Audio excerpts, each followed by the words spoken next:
ಕಳೆದ ವಾರ ನಾವು ಮಾಲೂರಿನ ಜಡ್ಜ್ ಆಗಿರುವಂತ ಶ್ರೀಮತಿ ಗಾಯತ್ರಿರವರ ಸಂಬಂಧ ಮಾತನಾಡಿದ್ವಿ.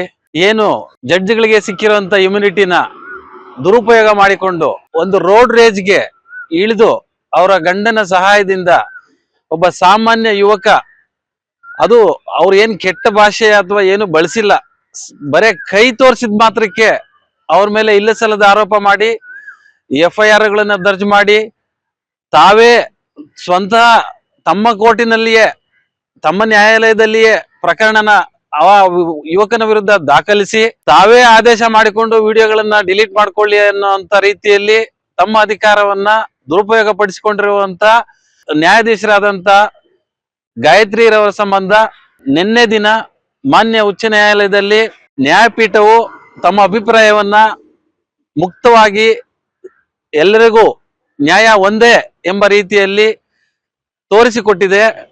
ಮಾನ್ಯ ನ್ಯಾಯಪೀಠಕ್ಕೆ ನಮ್ಮ ಧನ್ಯವಾದ. ಈ ರೀತಿ ಪ್ರಕರಣಗಳು ಯಾವುದೇ ಕಾರಣಕ್ಕೂ ಆಗಬಾರ್ದು, ಅಧಿಕಾರವನ್ನ ದುರುಪಯೋಗ ಪಡಿಸ್ಕೊಳ್ಳೋದಕ್ಕೆ ಮುಂದಾಗಬಾರ್ದು. ನ್ಯಾಯಸ್ಥಾನ ಹಾಗೂ ನ್ಯಾಯಾಧೀಶರಿಗೆ ನಮ್ಮ ಸಂವಿಧಾನ ಮತ್ತು ನಮ್ಮ ಸಮಾಜ ಅತ್ಯುನ್ನತವಾದ ಗೌರವವನ್ನ ಕೊಡ್ತಾ ಇದೆ. ಆ ಗೌರವಕ್ಕೆ ಧಕ್ಕೆ ಬರದೇ ಇರೋ ರೀತಿ ನಡ್ಕೊಳ್ಬೇಕು ಅನ್ನುವಂಥದ್ದು ನಿನ್ನೆ ನಡೆದ ಉಚ್ಚ ನ್ಯಾಯಾಲಯದ ಪ್ರಕರಣದಲ್ಲಿ ತಾವೆಲ್ಲರೂ ನೋಡಿರ್ಬೋದು.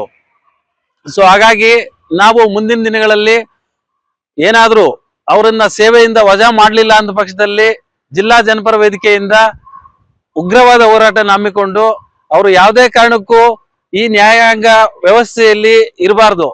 ಅವ್ರೇನಾದ್ರೂ ಮುಂದುವರೆದಿದ್ದೆ ಆದ್ರೆ ಅದು ಒಂದು ಉದಾಹರಣೆ ಆಗ್ಬಿಡುತ್ತೆ ಎಲ್ರಿಗೂನು. ಹಾಗೆ ನಾನು ಹಿಂದೆನೂ ಈ ಸಂಬಂಧ ಮಾತಾಡಿದ್ದೆ. ಸಾವಿರಾರು ಕಮೆಂಟ್ಸ್ ಅನ್ನ ಸಾರ್ವಜನಿಕರು ಹಾಕಿದ್ದಾರೆ, ಆದ್ರೆ ಯಾವುದೇ ಕಮೆಂಟು ಮೊನ್ನೆ ಜಡ್ಜರವ್ರ ಪರವಾಗಿ ಹಾಕಿಲ್ಲ. ಸಮಾಜದ ಪರವಾಗಿ ಅವ್ರು ಮಾಡಿರೋದು ತಪ್ಪು, ಈ ರೀತಿ ಮಾಡಬಾರ್ದು, ಅವ್ರ ಮೇಲೆ ಕ್ರಮ ತಗೊಂಡು ಅವರನ್ನ ಸೇವೆಯಿಂದ ತೆಗೆದಾಕಿ ಅಂತಾನೆ ಸಾರ್ವಜನಿಕರ ಒಲವು ಇದೆ, ಒಪ್ಪಿಗೆನೂ ಇದೆ. ಇದನ್ನ ಗಮನದಲ್ಲಿಸ್ಕೊಂಡು ಮಾನ್ಯ ರಿಜಿಸ್ಟ್ರಾರ್ ಜನರಲ್ ರವರು ತಕ್ಷಣ ಕ್ರಮ ಕೈಗೊಂಡು ವರದಿಯನ್ನು ಪಡ್ಕೊಂಡು ಅವ್ರ ಸೇವೆಯನ್ನ ಅಂತ್ಯಗೊಳಿಸ್ಬೇಕು ಅಂತ ಹೇಳಿ ನಾನು ಕೇಳ್ಕೊಳ್ತಾ ಇದ್ದೀನಿ. ನಮಸ್ಕಾರ.